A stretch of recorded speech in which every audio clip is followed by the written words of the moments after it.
Hi guys, this is Edward, and welcome to the 7th video tutorial of creating a Flappy Bird game with Godot. Before jumping to the tutorial, I want to say thanks to everybody that has supported me so far. Thanks to you guys, I got a new microphone, so I hope the audio quality is better now. So in this tutorial we will keep working on the Game Over panel. We're going to add some animations and also show the last score and the best score. So let's get right into it. In the Game Over container, I'll add an animation player node, and I'll name it anim. Let's create a new animation called show, and this is how the animation is going to look like. The Game Over texture is going to fade out while slowly going down, and the scores panel is going to be coming up from the bottom. So since the Game Over container is hidden, we first need to make it visible. So at time 0, in the Game Over container node, I'll add a key for the visible property with true as value. Hit create to make the new track for this property. To make the Game Over texture fade out, in text Game Over, I'll add a key for the opacity with the value of 0. Hit create to make the new track for this property, and at time 0.7, I'll add another key for the opacity with a value of 1, so we have it fading like so. To move it down, I'm going to decrease its white position by 5 and add that value as a key. Hit create and make sure that key is at time 0, so it starts from there. And at time 0.7 we will increase its white position by 5 and add that value as a key, and now we have it fading and moving down like so. Now we want the scores panel going up from the bottom. So at time 0, in the text panel score node, I'll increase its white position by 180 and I'll add it as a key. Hit create, and at 1 second, I will decrease the white position by 180 and add a key with that value. Now we have the animation looking like so. And because the transition of the score panel is linear, it feels like it suddenly stops when it reaches its final value. So for this key, I'll set the easing to 0.25 so it goes fast and then slow. And now it looks like so. And the buttons aren't actually part of the animation. In the original game, they show up when a counter finishes counting the score. So I'll go ahead and hide the Xbox buttons as well as the Game Over container. And in the Game Over container script, instead of calling the function show, we will get the anim node and play the animation show. Let's try it out. And there we have the animation, but it actually feels so slow for this game, so I'll set the speed to 1.5. Let's try it again. And it feels way better now. Let's now work on showing the score the player gets during gameplay, which is just the score current variable. And to do so, we'll do the same we did to show the current score. I'm going to display the Game Over container so we can see what we're doing. And in the panel score texture, I'll add an Xbox container. I'll rename it to Xbox Score Last. And in this node, let's add a texture frame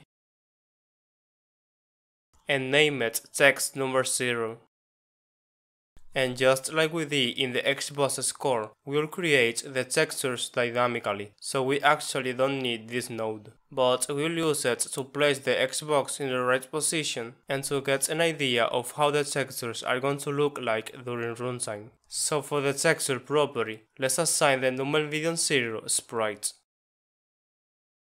And you can see that the file is actually named NumberMiddle0, which is a mistake I made when I was naming them. I'll go ahead and fix that. So this one should be named NumberMedian0. and the same for the other ones. You can also just download the project files of this video if you don't feel like renaming them. Let's assign the sprites again. And I'll resize the height of the Xbox so it fits with the sprites. And I'll place it between these two labels.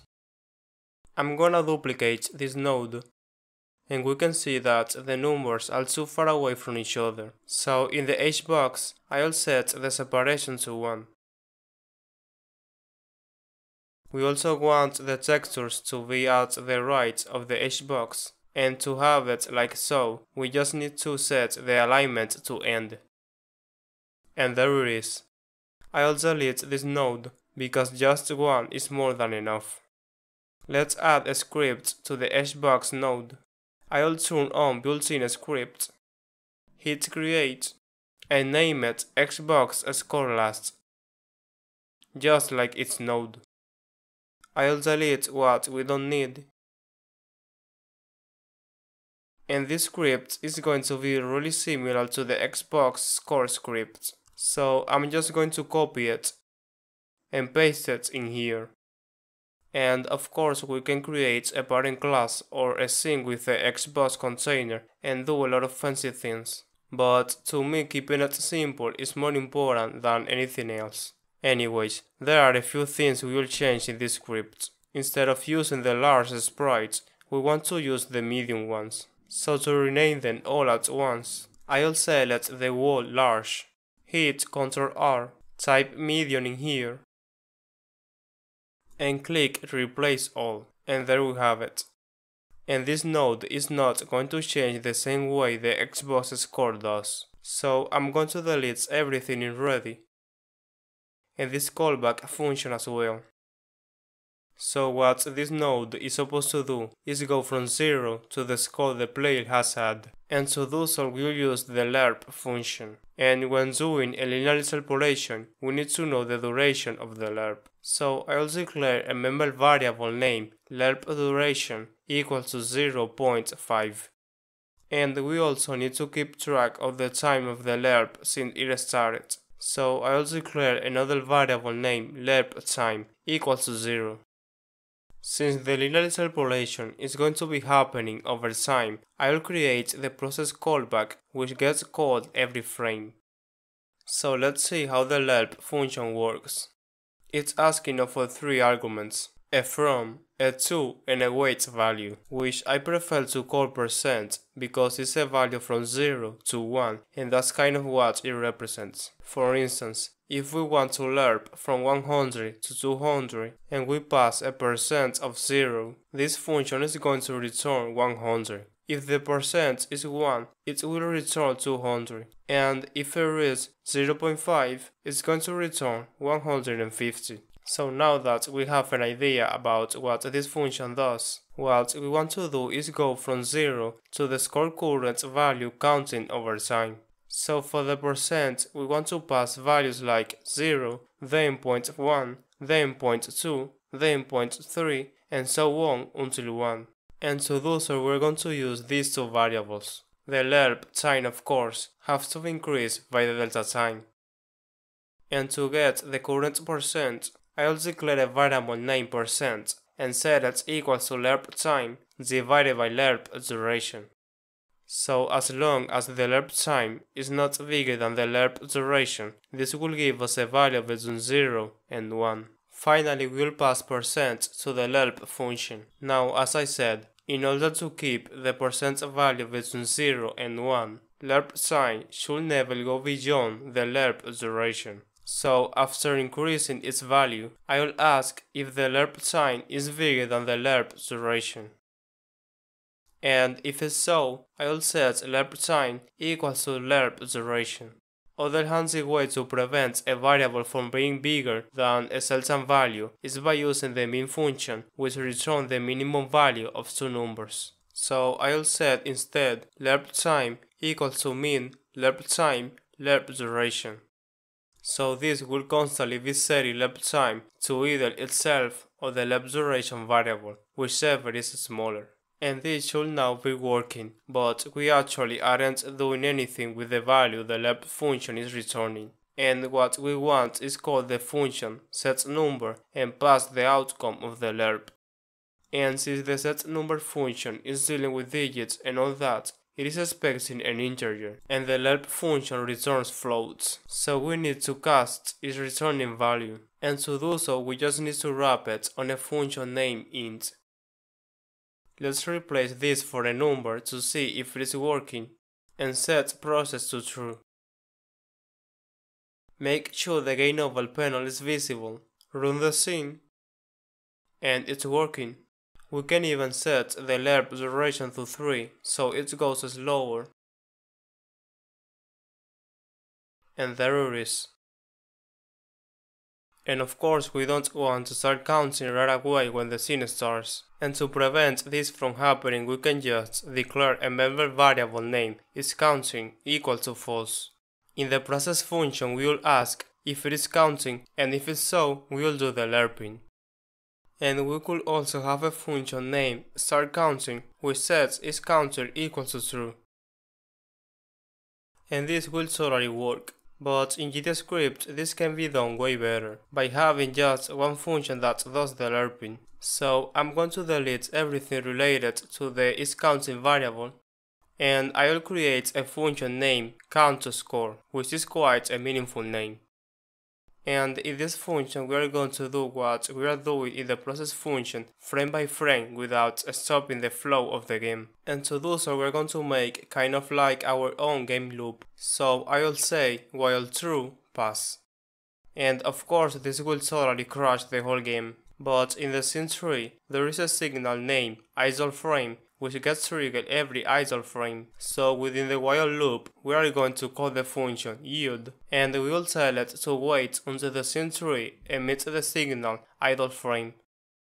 So now this while loop is still infinity, but it won't crash our game. It's going to loop every frame, just like the process function does. We don't need this pass keyword, so I'll delete it. And if you have used coroutines in Unity, we are achieving pretty much the same here. I'm going to cut everything we are doing in the process function and paste it in here. And there are a few things we have to take care of. Since we are not in the process function, there is not a delta variable in here. But we can easily replace it with the function getProcessDeltaTime, which will give us the same value. And just as it is right now, this will surely work. But I actually want to break the while loop once the lerping is over. So down here I'll ask if lerp time is equal to lerp duration, and if it's so, we'll break this loop. We don't need to ask if it is bigger or equals because this function won't allow the lerp time to get bigger than the lerp duration. Other way to break the loop is by instead of looping while true, loop while lerp time is less than the lerp duration. And if we want to, instead of having the lerp time and the lerp duration as member variables, we can create them in the count_score function before looping.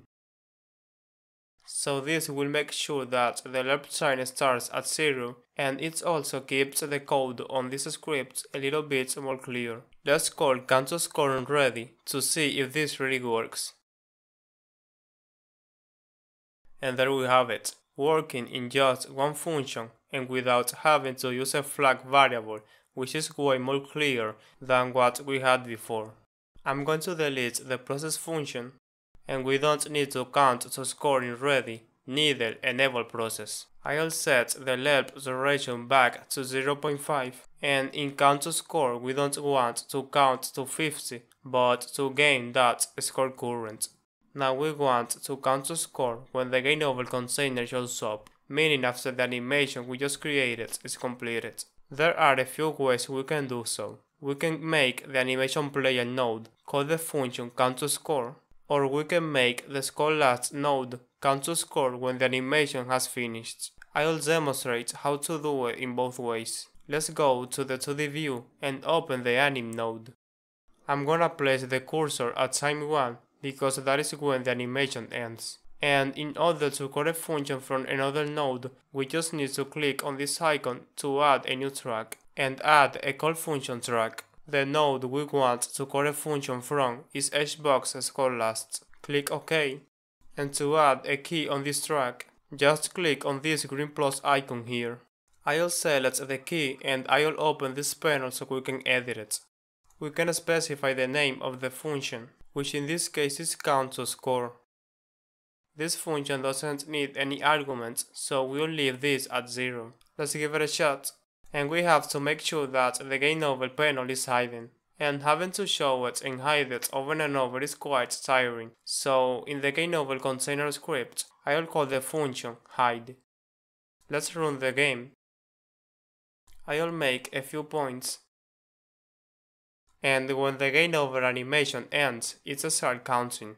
But if you really pay attention, you might have noticed that it actually flashes 0 when the animation starts. I'm not really sure why that happens, but I have found that in the hbox_last script, instead of removing its children by using Q3, we have to remove them using 3, so they get destroyed right away. And it actually makes sense because we are destroying them every frame while counting. But it only happens to me when calling count_score from the animation node. But anyways, in this case it's better to use 3 instead of Q3. Let's give it a shot.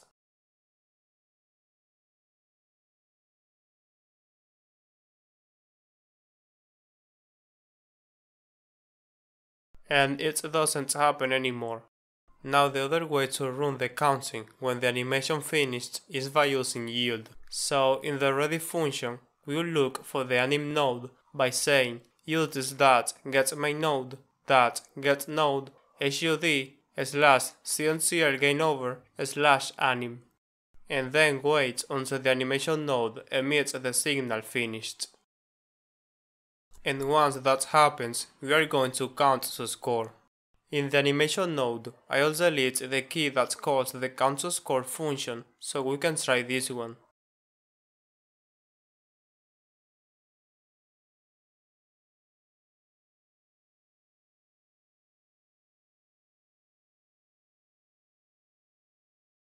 And there we have it. Either way to do it is fine, but I'll stick with this one. So we can delete this track since we won't be calling any function. And I'll also close this panel. And since this node gives the feeling of a counting going on, to me it's a good idea to change the best score once the counting is over. So after the while loop, I'll say game.scoreBest equals to game.scoreCurrent. And of course we need to check if the current score is bigger than the best score. But instead of checking that in here, I'll do it in the game script. So in the game script, in the set scoreBest callback, we'll ask if the new value is bigger than the scoreBest. And if it's so, we'll set it equals to the new value and emit the signal scoreBest changed. And just before I start working on showing the best score, let's take care of the buttons. And since we want them to appear after the counting is over, I'll go to the hbox_last script and create a signal named CountIlFinished, which will get emitted at the end of the count_score function. Now that we have a way to know when this node is done counting, let's add a script in the hbox_buttons node as built-in. I'll name it hbox_buttons, and I'll remove what we don't need. In the ready function, we will look for the hbox_last by saying utis.getMainNode.findNode hbox_last. And I'm using findNode in this case because that node is quite deep on the scene tree. And if we found it, we will connect the signal CountIlFinished to the self node to the function show, which is a built-in function this node comes with. And just to be sure, I'll call the function hide, so we make sure this node is hidden when the scene begins, just in case while editing we forget to hide it. Let's give it a shot. I'll make a few points. And when the counting is done, the buttons appear. and I can't actually press the play button by using the space key. And since we have already provided the ability to press the button instructions with the space, not doing it with the play button damages the experience. So I'll go ahead and copy this and paste it in the ready function of the button play node. But instead of connecting the function show, we'll connect the function grab focus. Let's give it a shot. I can press space to start the game, to make the bell flap, and also to start playing again.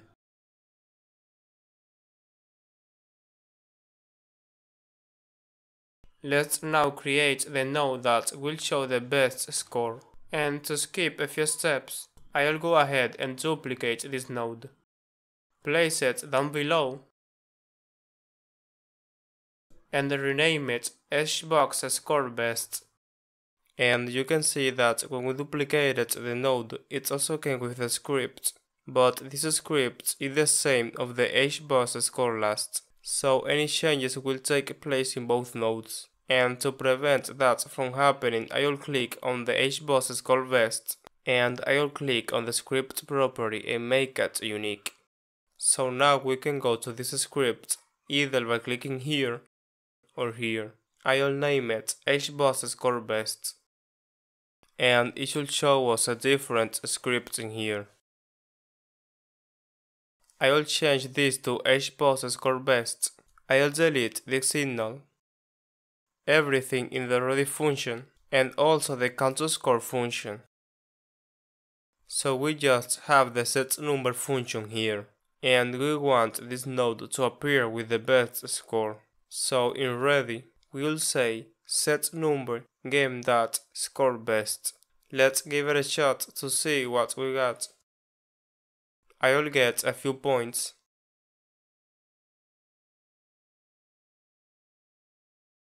And you can see that it's showing 0, even though the best score is now 2. And that's because we are just setting the number this node shows when the node gets created. If we replay, the scene gets created again, and it shows us the best score. If I got a higher score, it won't update until we play again.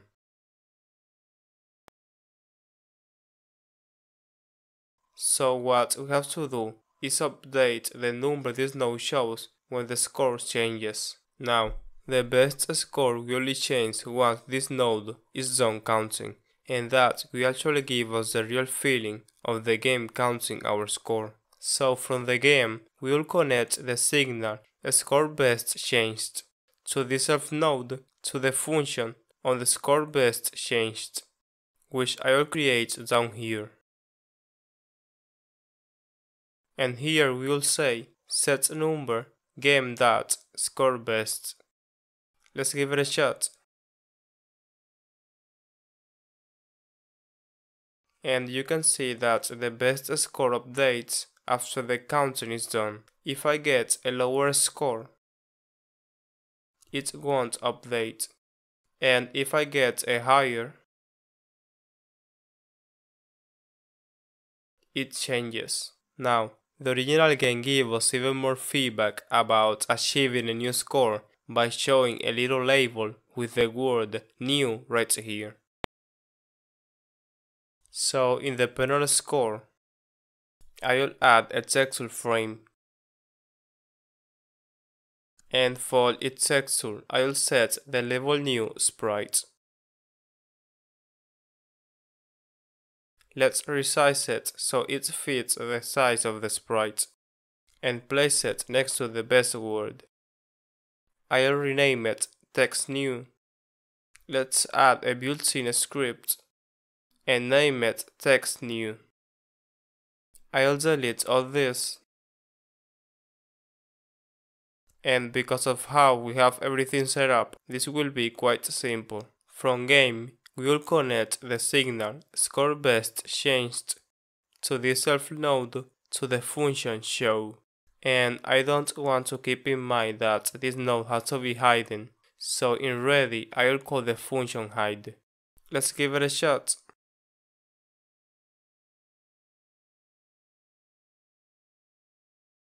and when I get a new score, the label appears. If we don't beat the best score, it doesn't show. And if we beat the score again,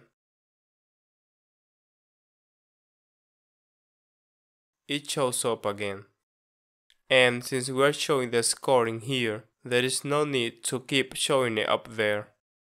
So in the HBoss score script, we will look for the bird by using utis.getMainNode.getNodeBird. And if we found it, we will connect the signal state changed to the self node to the function onBirdStateChanged, which I will create down here, with the parameter bird. And if bird.getState is equals to bird.stateGrounded, we will hide this node. Let's try it out. And when the bird is on the ground, the score gets hidden and we can see it for the score panel. Well guys, this is gonna be it for now. If you are enjoying this tutorial series, make sure to share it with other people. And I also wanted to remind you that I recently launched a Patreon page, so if you have found value on my videos and would like to support me, now you have your chance. And until next time, see you later.